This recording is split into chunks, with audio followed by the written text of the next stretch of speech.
আল্লাহ তাআলা বলেন জাহান্নামে যখন ফেলা হবে তখন তোমরা মাছ যেভাবে তেলের মধ্যে একবার এই পিঠে চাপ দিয়া ভাজি করো, আবার ওই পিঠে উল্টাইয়া চাপ দিয়ে যেভাবে ভাজি বানাও, তো আল্লাহ তাআলা বলেন জাহান্নামের এক গাল আগুনের মধ্যে একবার চাপ দিবে, আরেকবার আরেক গাল চাপ দিবে,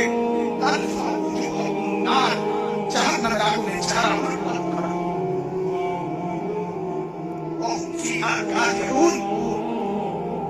আরে বড় ভীষণ বিভৎস চেহারার আকৃতি।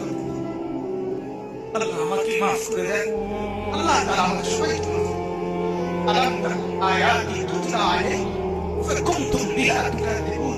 আল্লাহ তাআলা বলবেন, এই নাফরমান, আমার কোরআন, আমার আয়াত, এটা কি তোমার কাছে পড়া হয় নাই, বলা হয় নাই?